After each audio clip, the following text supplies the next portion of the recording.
O Senhor esteja convosco. Ele está no meio de nós. Proclamação do Evangelho de Jesus Cristo segundo Mateus. Glória a vós, Senhor. Naquele tempo, a fama de Jesus chegou aos ouvidos do governador Herodes. Ele disse a seus servidores: é João Batista que ressuscitou dos mortos, e por isso os poderes miraculosos atuam nele.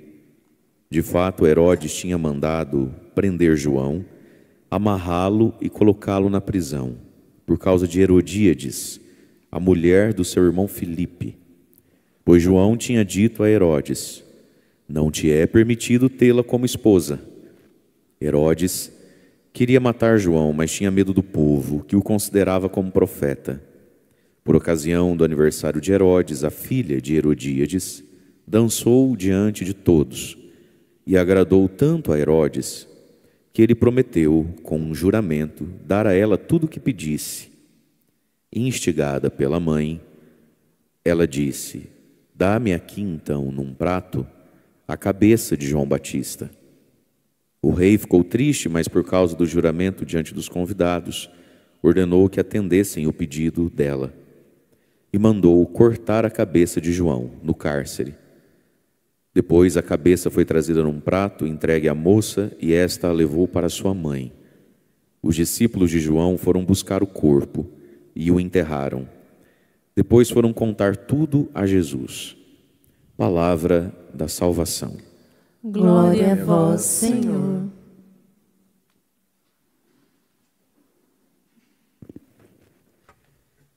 Irmãos e irmãs, o Evangelho de hoje, que é o início do capítulo 14 de São Mateus, ele tem sentido ainda mais pleno e completo com o Evangelho da próxima segunda-feira, Mateus 14, a partir do versículo 13, quando Jesus vai estar com as multidões no deserto e vai fazer lá curas, milagres e a multiplicação dos pães. São dois banquetes, então. O de Herodes e o banquete de Jesus. Um num palácio, outro num deserto. Um com os poderosos da cidade, outro com os pobres de Israel, né? Um com muita bebida, muita comida e muita dança erótica, né? Uma grande farra. O outro na santidade, na simplicidade, na bondade dos seguidores de Jesus. Então, o sentido pleno do Evangelho de hoje, ele fica ainda mais amarradinho com a sequência dele, que a igreja vai proclamar esse Evangelho na segunda-feira. Mas vamos então ao Evangelho de hoje. Nós estamos aqui dentro de um ritmo que o capítulo anterior, o capítulo 13 de São Mateus, é o capítulo das parábolas do reino, do ser humano que, diante da iniciativa de Deus, escolhe Deus ou não escolhe Deus, e que vai ser julgado por aquilo que escolhe. Então, todas aquelas parábolas: parábola do semeador, parábola do joio e do trigo, parábola da pérola preciosa, parábola do tesouro escondido, né? A parábola da rede lançada ao mar, que pega todo tipo de peixe. Então, o julgamento final.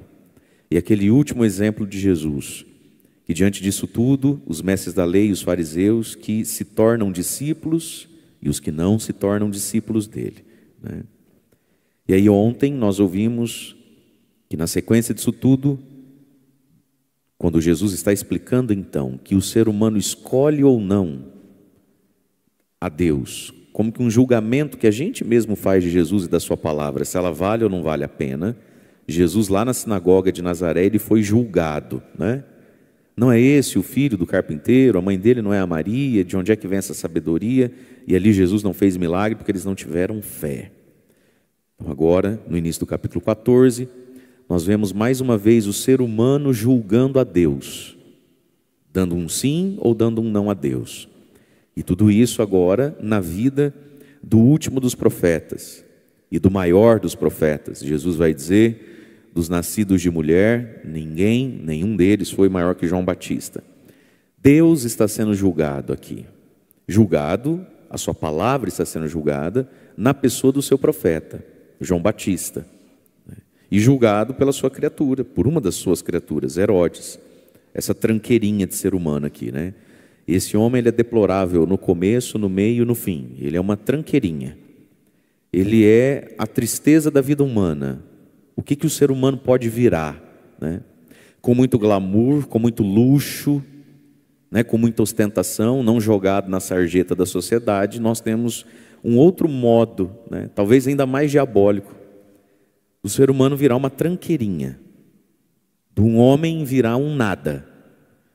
Herodes aqui é como que um anti-humano nas suas características. O ser humano que nasceu para amar e conhecer e se unir a Deus, a Ele servir, servir ao próximo e ser uma bênção para o outro, né? Iluminado sobretudo pela palavra de Deus. Nós ouvimos isso na primeira leitura do Levítico. O povo que agora está lá na terra prometida vai entrar na terra prometida e Moisés começa a ensinar como é que deve ser o relacionamento com o próximo, com o dinheiro e com a terra, as relações de trabalho, de economia, de não explorar o irmão, né? Quando você vai comprar a terra do irmão, ou quando você vai vender uma terra para o irmão, depois do ano do jubileu, que todos tinham que ter um pedaço de terra. Se esse irmão já é velhinho, vende barato para ele, né? Porque ele não tem muito tempo pela frente. Então facilita a vida do seu irmão. Agora, se esse irmão é muito jovem, depois desse ano jubilar, ele ainda tem muita vida pela frente, aí você pode cobrar mais caro. As relações de justiça, de dignidade, né? Entre os próprios seres humanos. E aí nós vemos o Herodes, um homem injusto, um homem depravado, um homem recalcitrante, um homem imoral, adúltero, né? Um homem cheio de frescura, um homem indeciso, escravo do poder, do dinheiro, da opinião dos poderosos, um homem que vive com uma mulher que não é dele, essa mulher é esposa do irmão, então ele não respeita nem o irmão dele. Um homem que coloca as novinhas para dançar, devia estar com a cabeça cheia de álcool, encachaçado. Como é que a gente sabe disso? Ora, meus irmãos, um homem que ama, mais do que ama a mãe dele, dinheiro e poder, prometer para uma moça: pede o que você quiser, nem que seja metade do meu dinheiro, do meu patrimônio, do meu reino que eu dou. Ele tinha que estar bêbado, né? Ele tinha que estar bêbado, ela tinha que estar dançando o quê? Que música estava tocando? E com certeza ela não estava com roupa de missa, para pirar a cabeça desse velho desse jeito, do cabeça branca aqui, dono da lancha. Mas essa é a vida que ele leva. E o fruto da vida dele é mandar matar o maior dos profetas, arrancar a cabeça dele no cárcere. E ao mesmo tempo, o Evangelho diz então que no fundo, ele não queria ter feito isso. Mas ele fez porque ele é escravo de uma mulher que nem mulher dele é uma amante dele, ele é escravo da amante dele, que por sua vez manipula também a própria filha, e que ensina a filha a ser uma ninfetinha, e que ensina a filha um jeito de viver nessa terra aqui, usando o corpo, a sensualidade. Vai lá e dança para ele, não precisa estudar, não precisa rezar e não precisa trabalhar. Arruma um homem para te bancar e segura ele com a tua sensualidade, ensinando a filha a escalar na vida, né? Esses lugares da vida, o poder, o dinheiro e a vingança, através do bumbum, do busto, dos beiços e da fotinha de cima para baixo, assim. E ele é amarrado nisso tudo. Veja, é tudo que o ser humano não nasceu para ser. É tudo aquilo que Deus não espera de nós, é tudo aquilo que não é a nossa missão. O Herodes vive. Ele é um ser humano de ponta cabeça, esse sujeito ele está do avesso. Mas aqui tem um porém. Está do avesso, mas se brincar, muita gente queria ser ele. Está do avesso, mas se brincar, muita gente boa tinha inveja dele. Porque ele tinha dinheiro. Porque ele tinha status, ele tinha jantares, ele tinha um palácio. E olha, meus irmãos, às vezes a gente precisa aprender a olhar para dentro de nós. O que tem de gente que está na igreja, mas ele está na igreja porque ele não tem as coisas. O que tem de gente que está na igreja, mas o coração, o olhinho brilha com aquilo que está lá fora. E aí, a gente não pode julgar ninguém, nem estou pensando em ninguém aqui. Mas verdade seja dita, e convenhamos com tristeza, o que tem de gente que está na igreja que, se fosse, não precisa ser um muito não, se fosse um pouco mais bonito ou bonita, um pouco mais rico ou rica, tivesse um emprego um pouquinho melhorzinho, não estava na igreja. Porque o que tem de gente que olha para essa tranqueira, para esse deplorável, e sente inveja, e fica babando aquilo, sente uma tristezinha, fala, a gente reza, não tem essas coisas, né?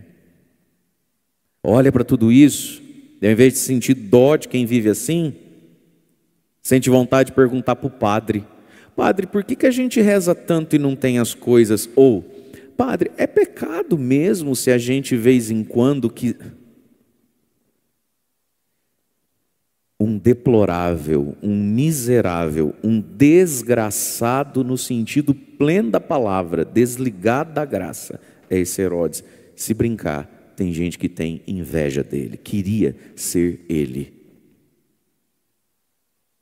queria estar nesse palácio, queria ser convidado para essa baguncinha aqui. E aí o sentido pleno disso tudo é a continuação do evangelho que a igreja proclama na segunda-feira. Um outro banquete, um outro rei e uma outra festa, a de Jesus, lá no deserto. Mas segunda-feira não é hoje ainda, né? Vamos ficar só aqui. Portanto, meus irmãos, o ser humano nasceu para uma missão muito bonita, muito alta. Amar a Deus e ao próximo, ser amigo de Deus e ser uma bênção para o outro e para si mesmo, né?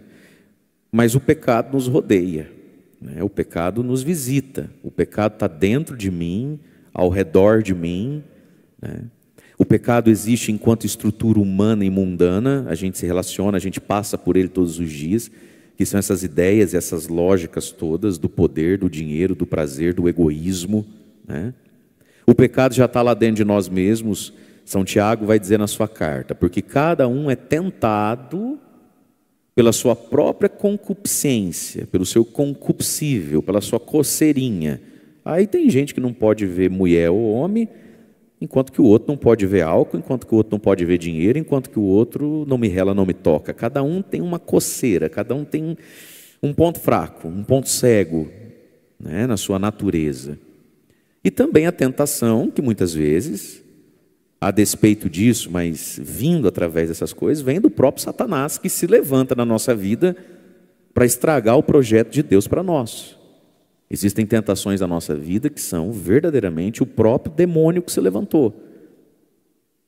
Quando Satanás vê um homem ou uma mulher progredindo na fé e na virtude, quando Satanás vê uma pessoa indo em direção a Jesus e se assemelhando a ele, Satanás fica olhando e deixa o mundo trabalhar contra, deixa a própria consciência trabalhar contra, mas quando ele vê que essas coisas não estão funcionando, ou quando ele vê que essas coisas estão minando a pessoa e só falta um golpe de misericórdia, às vezes o próprio demônio se apresenta na nossa vida em situações muito pontuais, muito esquisitas. Ou quem nunca viu no outro ou em si: meu Deus, mas onde é que eu estava com a cabeça, gente? Eu estava fora de mim? Eu estava doido? O que aconteceu comigo de eu querer isso, de eu pensar isso, de eu me permitir aquilo comigo? Como é que eu estava desse jeito? É o mundo que já existe, é a consciência que está em nós, mas às vezes o próprio Satanás mesmo está muito pertinho de nós. 15 de agosto, nós vamos começar a quaresma de São Miguel, o combate espiritual. E ninguém pense que está fora do combate espiritual. Todos nós estamos num combate espiritual. E o que tem de gente boa, com vida ilibada, com nome bom, em determinado momento da vida virando maluco, parece que tem um espírito de encantamento na cabeça da pessoa. Às vezes você não fala: gente, será que fizeram macumba para ele? Não precisa ninguém fazer macumba para ninguém não. Macumba, boa cumba, você não precisa de nada disso não, filho. Satanás existe, já está solto, não precisa de nada disso. Todos nós estamos num combate espiritual, meus queridos. o que tem de pessoas, de gente que viveu uma vida inteira convivendo com as concupiscênciazinha que eu sei lidar, com um mundo que não me encanta, e de repente parece que solta um parafuso na cabeça do senhor, da senhora, do menino, da menina, do padre, parece que desencapa um fio, parece que a pessoa sai do razoável. Isso é Satanás na nossa vida, que veio para matar, roubar e destruir. Jesus diz no Evangelho de São João.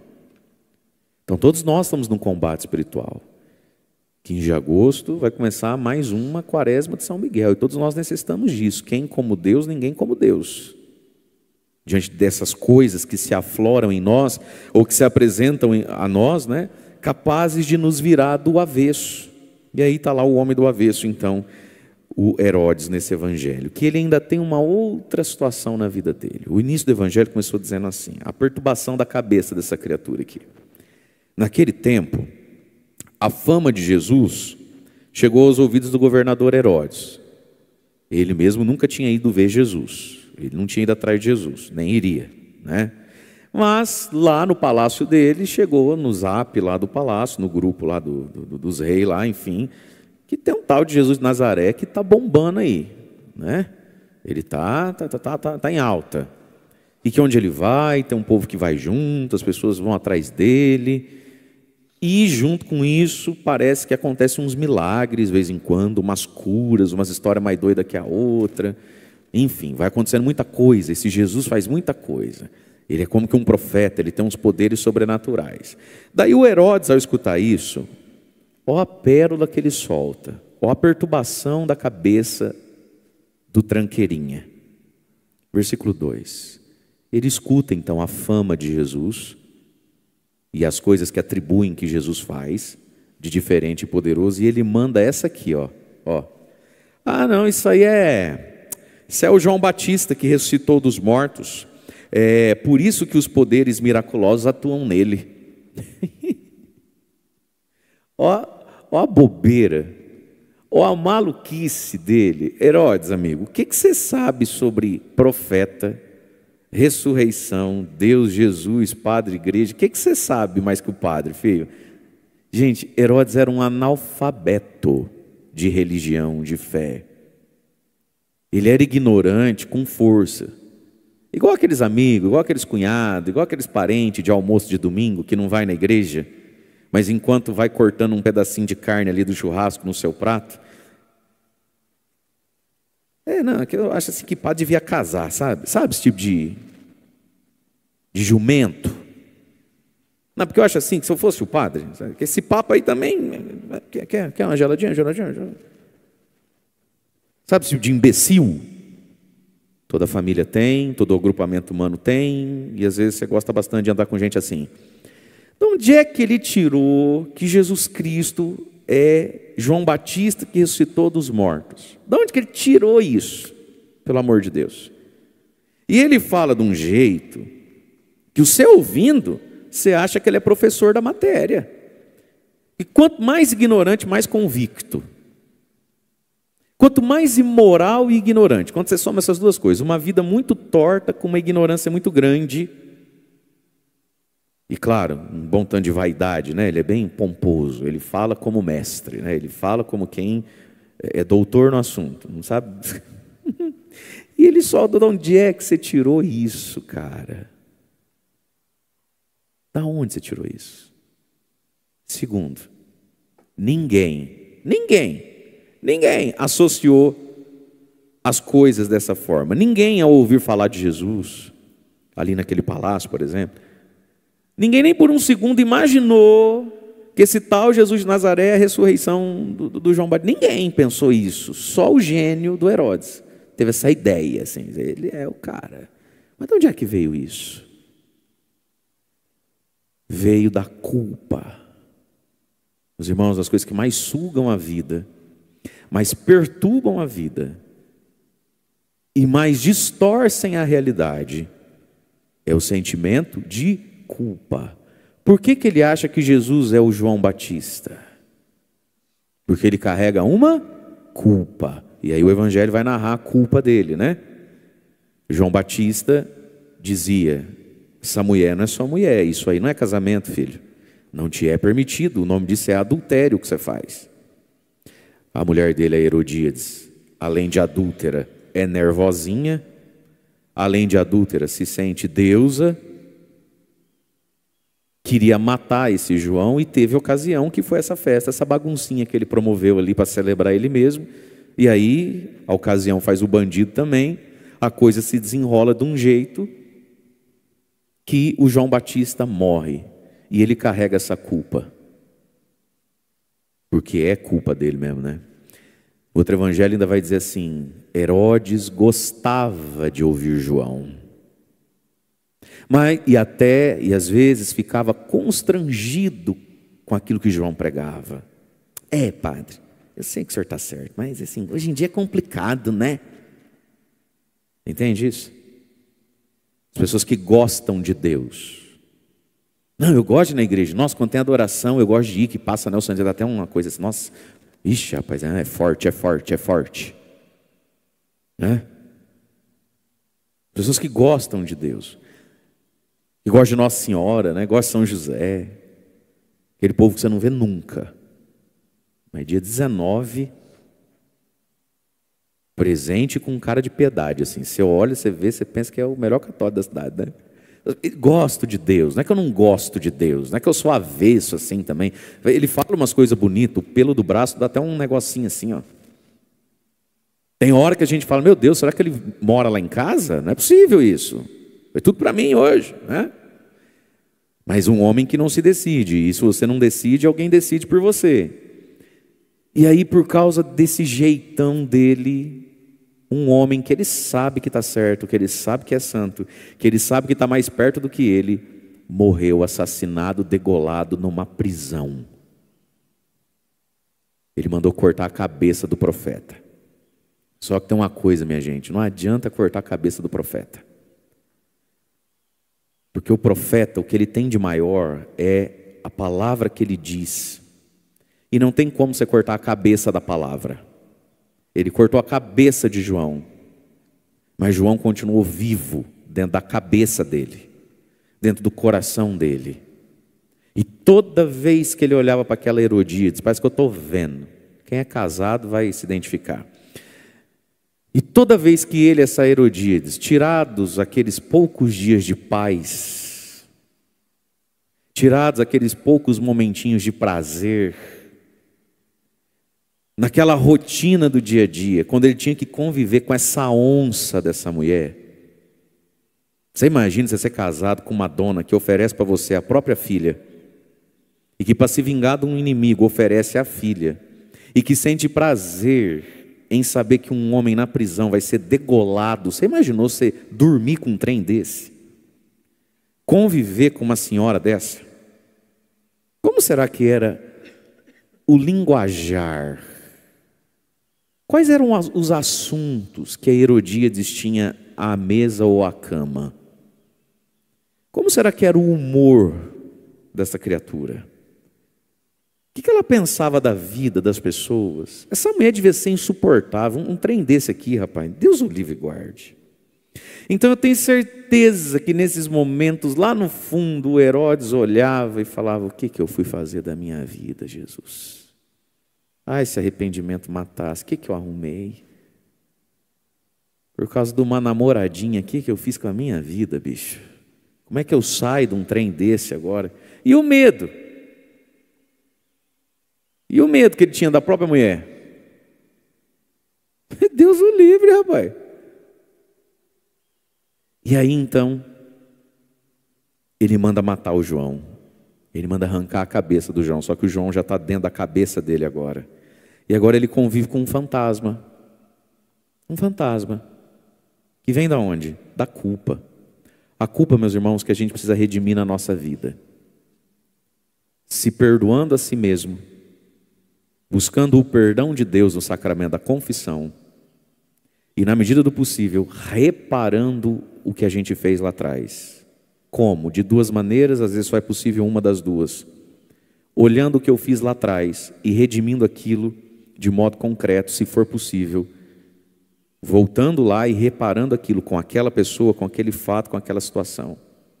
e, ao mesmo tempo, no hoje e no daqui para frente, assumindo em mim alguma postura, alguma prática que seja muito contrária àquilo que eu fiz. Se não é possível, às vezes, reparar e redimir fatos da nossa vida, porque a pessoa já não existe, porque não convém que alguém saiba, porque daí vai ficar mais caro o molho que o peixe, tarará. Mesmo assim, perdoando a si mesmo, buscando o perdão de Deus na confissão, no agora e no daqui para frente, fazer algo que seja frontalmente, contrário a essa culpa que eu tinha. Vamos pensar. Alguém que carregue com si feridas que fez, que causou em si e nos outros com relação a dinheiro. Sem vergonha isso mesmo, picaretagem. Passou gente para trás, quis ter e não tinha, enfim, mas eu quero ter, se envolveu, defraudou pessoas, colocou gente no prejuízo. Tem que se perdoar a si mesmo, tem que buscar o perdão de Deus, mas tem que reparar esse pecado. Esse pecado precisa ser reparado. Mas se tem coisas nessa área que são irreparáveis, como eu passei para trás uma irmã, um irmão, um cunhado, na hora de dividir herança, eu falei para assinar aqui que eu só ia ali ver, e eu fiz o mal mesmo, mas agora essa pessoa já até morreu, como é que eu faço com isso? Eu preciso reparar isso e não consigo reparar com aquela pessoa, porque não dá mais para reparar aquilo, não é? Ou as consequências disso vão ficar maior que o próprio fato, se a gente tentar mexer no assunto. Precisa ser reparado daqui para frente. Como então? Eu preciso ter atitudes frontalmente contrárias à minha avareza e ambição. Então daqui para frente, eu e dinheiro, eu vou agir contrário a isso. O que me fez fazer aquilo? Vaidade, apego? Então agora eu preciso ter atitudes, não pensamentos, atitudes diametralmente opostas a isso. Dízimo, oferta, ajudar tudo que é instituição de caridade possível, imaginável. Pegar esse carrão que eu tenho, vender, comprar um mais simples, não porque eu estou precisando do dinheiro, mas para fazer a penitência da vaidade. Nós vamos botar o dedo nesse demônio aí. Então é preciso reparar as coisas. Porque quem não repara as coisas convive com um fantasma. Olha só. De onde é que você tirou que Jesus é João Batista, querido? De onde é que ele tirou? Da paranoia da cabeça dele. Você acha que esse Herodes tinha paz? Você acha que esse Herodes tinha sonho? Tinha sono?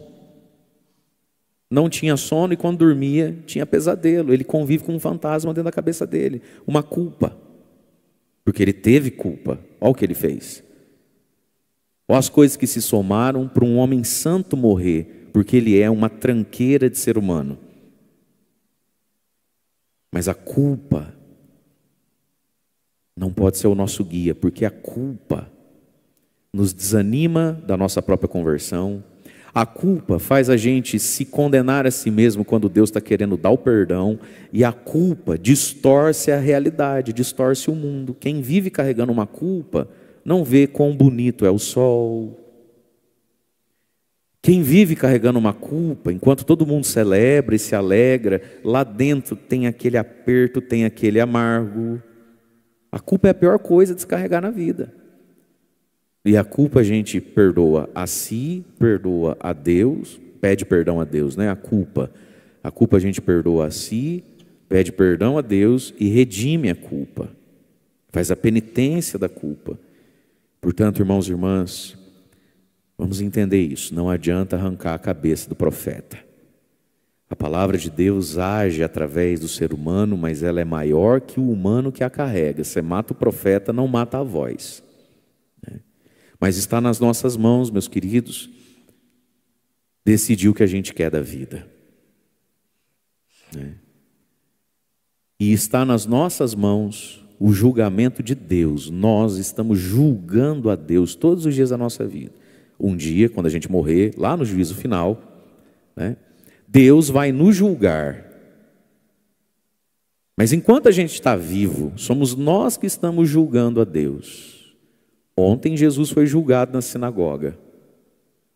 Eu julgo que eu não vou ouvir filho de carpinteiro falar alto comigo. Eu julgo que eu, glamouroso como sou, não vou ficar ouvindo sermão do filho da Maria. Imagina, Vai embora, Jesus. É um julgamento. Hoje, o ser humano julgou a Deus na pessoa de João Batista, do profeta. Nós também julgamos a Deus na pessoa dos seus profetas. Nós também julgamos a Deus na pessoa daquele que prega para nós. Nós também julgamos a Deus através da igreja, a esposa de Cristo. O julgamento somos nós que fazemos. No último dia, tudo aquilo que a gente julgou ao longo da vida vai ser julgado diante de Deus, né? É isso. Mas que nós saibamos então, meus amados, julgar da maneira correta as coisas, né? E vencermos a nós mesmos. Esse Herodes também poderia ter sido discípulo de Jesus. Esse Herodes também podia ter mudado de vida. Esse Herodes também podia ter dado à sua vida um outro destino e um outro rumo. Mas terminou assim, do avesso, uma tranqueira. Tudo aquilo que um ser humano não deve ser, ele foi. E depois carregou a culpa. Então a nós todos hoje, Deus dá a oportunidade da gente recomeçar a vida, realinhar a vida, né? E vigiar um pouquinho, porque olha, quem escolhe o palácio de Herodes ao invés de escolher o deserto de Jesus, quem escolhe os seguidores de Herodes como amiguinho e companheiro, e não os seguidores de Jesus, vai fazer besteira. Vai fazer besteira. Água mole em pedra dura, tanto bate até que fura. Não é assim? Às vezes a gente usa esse vocabulário, esse jargãozinho, para falar do bem que vai vencer o mal, né? Ah, tem que ter paciência, né, padre? Tem que ter paciência, né? Água mole em pedra dura, né, padre? Ai, quem sabe? Tanto bate até que fura. Deus vai ouvir minhas orações. Sim, minha filha, água mole em pedra dura, tanto bate até que fura. Continue batendo na pedra dura aí, né? Rezando, jejuando, dando conselho, tendo paciência, perdoando. Vamos continuar batendo na pedra dura. Mas água mole em pedra dura, meu irmão, vale para o mal também, viu? Vale para o mal também. A água mole vai batendo na gente, não vai? E vai gotejando ali, vai batendo. Todo dia, dia sim, dia não, dia sim, dia não. Entra uma do diabo no queixo da gente, né? O que tem? Ih, chegou o santo, muda de assunto. Que ele não faz nada de errado. E vai batendo no queixo da gente. E vai entrando. Não é assim? E diz, às vezes, que a Tati, a Pati, a Nath, a Rafa vai. Não tem problema. Não é assim? Homem, e vai, ó. Água mole em pedra dura, tanto bate até que fura, também na dinâmica do mal que vai vencer o bem. Não é assim? E às vezes, meus queridos, a gente fica tão exposto ao mal. Não é verdade? Quem gosta aí talvez de luta, já assistiu grandes lutas dos esportes, do boxe, tudo já viu. Aquelas lutas longas, né? 7, 10, 11 rounds, né? E aí, de repente, lá, depois de 10º round, 12º round, lá, um soquinho de nada. Pega aqui na costela do cara, né? Ou aqui, e o sujeito simplesmente torce e buf, cai. Aquilo ali nem foi o golpe mais forte que ele levou, nem foi o golpe mais contundente que ele levou, mas ele foi sendo minado a luta inteira, não é isso? Fica 40 minutos na frente de um homem, e a cada 30 segundos, 1 minuto e meio, entra um soco ali, na costela, no fígado, não é isso? No queixo. Até que vem um, nem vai ser o mais forte. Bum! Caiu. Então cuidemos, né, com as águas moles batendo em pedra dura, porque Deus tem para nós, queridos, um destino melhor, né? E um papel melhor na vida, para a gente não andar carregando culpas por aí. Louvado seja nosso Senhor Jesus Cristo, para sempre seja louvado. Momento das nossas preces, vamos ficar em pé. Você que está em casa, reze conosco também. Vamos elevar a Deus a nossa oração. Vamos voltar para a imagem de São José. Estenda suas mãos e vai apresentando os seus pedidos. São José, vós que fostes um homem justo, tão diferente de Herodes. Vós que fostes um homem bom, casto, tão diferente de Herodes. São José, vós que fostes um homem serviçal, tão diferente de Herodes. São José, vós que protegestes a vida, tão diferente de Herodes. Olhai por nós agora, São José, e tornai possíveis as coisas impossíveis em nossas vidas. Glorioso São José, nós queremos agora pedir a graça de sermos pessoas justas, dar a Deus o que é de Deus, dar ao próximo o que é do próximo. Pessoas justas, São José, não negar a Deus e nem ao próximo aquilo que é justo. São José, a graça de não fazermos mal a Deus e não fazermos mal ao próximo. Glorioso São José, nós queremos orar e pedir, vós que sois o terror dos demônios, que se afaste de nós pela tua intercessão toda a tentação diabólica, satânica na nossa vida, todas as ciladas do inimigo, São José, todas as tentações do mal que vem para matar, roubar e destruir a nossa vida e também a nossa casa. Glorioso São José, nós queremos pedir a graça da humildade, da simplicidade. Livrai-nos de todas as seduções desse mundo, de todas as seduções de Herodes. Glorioso São José, nós queremos pedir a graça de sermos libertos das nossas culpas. Você que carrega muitas culpas na sua vida, vai pedindo agora, São José, tornai possível o perdão. Eu preciso me perdoar do tempo em que eu vivi na fraqueza, na ignorância, no tempo em que eu fiz as coisas das quais eu tanto me arrependo. São José, tornai possível na minha vida o perdão de Deus. Pessoas, o seu impossível é confessar o seu pecado. Peça a São José essa graça. Você precisa confessar direito o seu pecado. Pessoas que confessaram o pecado, mas confessaram pela metade, não confessaram direito, e você carrega esse fantasma dentro de você. São José, é preciso a confissão, concede essa graça a tantas pessoas. São José, é preciso reparar o pecado, redimir o pecado, refazer as coisas. Tornar possível, São José, que tenhamos uma vida que repara os nossos pecados, que repara o que fizemos, que devolve o que é justo ao outro e a Deus. E por todas as nossas necessidades, queridos, vai apresentando a São José, coloca no colo de São José a sua vida, o seu hoje, aquilo que você está sofrendo, vivendo. Coloca você mesmo no colo de São José. São José, pessoas que estão tristes, amarguradas. São José, pessoas que estão vivendo situações tão difíceis, estão sentindo tanto medo, tanto pavor, tanto desânimo. Se coloque agora no colo de São José. São José, nós queremos também colocar no teu colo as pessoas que nós amamos, a nossa família. São José, queremos colocar agora as pessoas pelas quais a gente intercede, que estão vivendo como Herodes. Coloca esse filho, essa esposa, esse marido, esse pai, essa mãe no colo de Jesus. Aqueles que estão vivendo como Herodes, no pecado, na rebeldia, na desobediência. Coloque as pessoas pelas quais você reza no colo de São José. São José, tornai possível a conversão, a mudança, a libertação. São José, por todos aqueles que são como Herodes, escravos do sexo, da bebida, do dinheiro, da festa, da farra, do poder, das coisas tão mundanas. Liberta, São José, leva até Jesus. E por tudo aquilo que na nossa vida hoje é maior do que nós, é impossível a nós. Cantemos. Ó meu glorioso São José, ó meu glorioso São José, nas vossas maiores aflições e tribulações, não vos valeu o anjo do Senhor, não vos valeu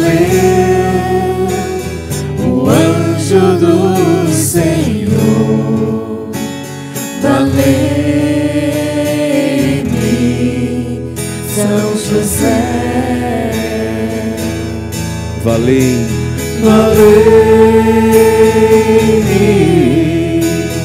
São José, tornai possíveis as coisas impossíveis. Valei-me, São José,